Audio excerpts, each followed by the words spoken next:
The Quran, that divine text millions of Muslims read in pursuit of reward without truly understanding its depth, is often celebrated as more than just a book of science, technology, social sciences, politics, or justice system.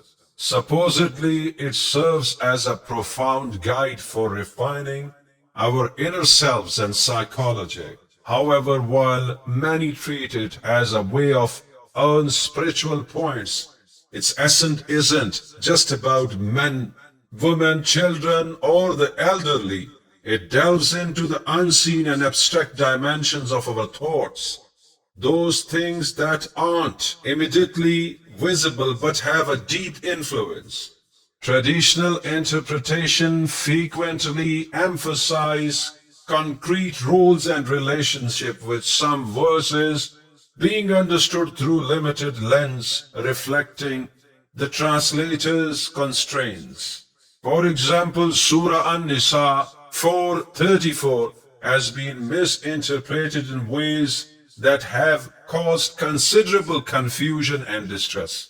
This verse, often translated as a directive for men to strike women, has unfortunately been used to justify violence against women. To genuinely grasp the Quran's message, it's essential to explore its literal meaning and the broader context of its teaching. Fundamentally, the Quran addresses the unseen aspect of our inner thoughts and psychology. Its core subject is human self and understanding, and evolving this self in the central focus of Quranic discourse. The Quran is written in theophanic manner. Surah An-Nisa verse number 34 is often associated with the beating of women. The word used here, daraba, has 4 to 6 pages of meaning in the lexicon. The simplest meaning of daraba is striking, and not lightly but forcefully. When we say that it refers to beating with a toothbrush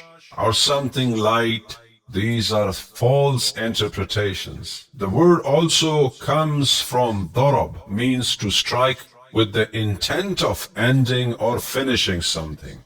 Nisa or An-Nisa represent an urge or a desire that drives a person, compels them to act, and does not let them sleep. Without a desire, a person would never even get out of bed, let alone do any work. Desire motivates a person to rise from bed and push them to take action. Nisa is like a stick that drives animal, forcing them to move. In Al-Quran, Surah 34, verse number 14, a derivative of the word Nisa appears as Minsa, which traditional translators have rendered as Suleiman alayhi salam stood with a stick. Nisa and Minsa are like stick of desire within a person, which drives and pushes them, forcing them to work. Desires exist within everyone, but fulfilling those desires on one's own strength, with one's full power and energy, is not something everyone can do. Those who bear the burden of their desires on their own strength through their own effort are referred to in Quranic sense as Rijal or Rajul. In verse 34 of Surah An-Nisa, the term Rijal is described as Qawwamun. Traditional translators have rendered Qawwamun as protectors, rulers, superior guardians, or those in authority, which is an entirely incorrect translation. The word Qawwamun comes from the root word Qawm, Qaim, Taqweem, and Mukim, and these are its derivatives. Its meaning cannot be that of protectors. First, the word Nisa was misunderstood, then Rijal, and finally Qawwamun were mistranslated. The passage here is actually discussing a mindset that Rijal represent, a mentality superior or above mere desire, Nisa, because while it easy to have desires, in order to fulfill those desires on your own strength, the presence of Rijal is essential. The mindset of Rijal, the ability to bear one's own burden without relying on others, is crucial to develop. Such a steadfast mindset and mentality is referred to as Qawwamun. Understanding the term Rijal and Nisa is vital, as merely having desires and nurturing them is easy, but developing Rijal within oneself, meaning the ability to bear one's own burden, is essential. Thus, this is a discussion about human psychology or thought. So Rijal represent a mechanism within us that should be established above Nisa or desire or urges.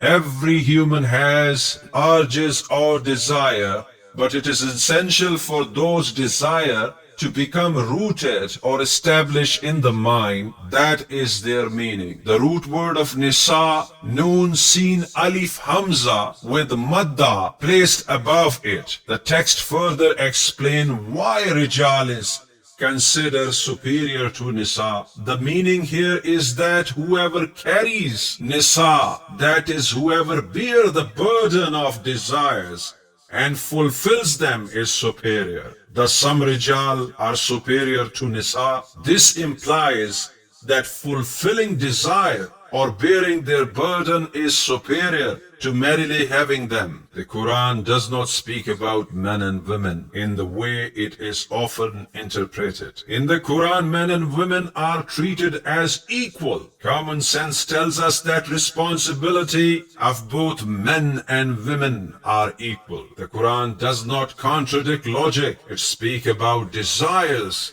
mindset, the nafs or psychology, but not about gender in the social sense that religious scholars or mullahs often emphasize. Moreover, Rijal must pay the price to fulfill Nisa or desire. The Quran does not refer to wealth, money or property as amwal. In this context, amwal refer to our inclinations, what we truly value as good and sincere thought. A person with vast land or property but good thinking is considered truly poor. The point here is that to fulfill desire, Rijal must pay the price and exert fully effort. The conversation then shifts to the idea that desire should be solid or righteous and constructive. That means Islam reform is needed to protect our nafs or self, and more importantly to safeguard our conscience. Kanitatu means a mindset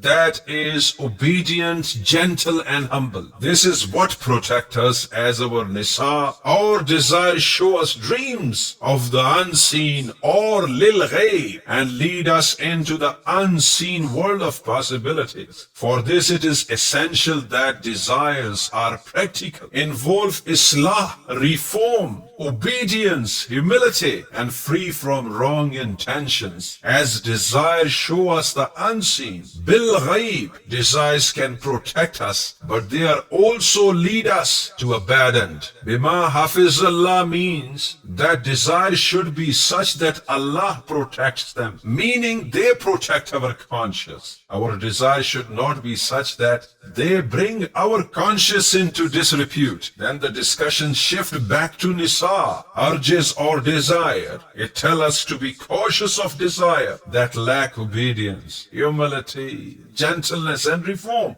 And where Allah protection is absent, if desire misleads you, then you should fear such desire, because they can dominate you. Earlier it was mentioned that we should adopt good desire, but now the focus is on those desires that we should fear and avoid, as they can take control of us and stand in our way. These desires can overwhelm our mind and overpower us. When such desire arise, we must perform hijrah. That is, we must move away, distance ourselves, and cut off from them, as these desires can weaken our decision. There is also the word al-madaji, which is often translated as bed or couch, but its true meaning refer to state of sluggishness or weariness that comes after restlessness, making one's attitude more comfort-seeking. Nashuzuhunna means to rise up or stand against something. In such a case, we must migrate, hajirun, move away from the place of comfort or the zone where we are complacent. The term wadribuhunna means to strongly suppress these desires to end them. This is a command. So we must be aware. Those desires that we wear might lead to rebellion. Those that take control over us. We must warn ourselves about these desires. Suppress them, defeat them, and end them. This passage is not about striking one's wife, but rather about addressing and controlling one's own desires. And persistent and do not easily relent. The very root of Nisa, the madda, suggests something that endure for a long time, like the word ma and sama. And how long should these desires have suppressed? Until they come into the right path, until they begin to obey you.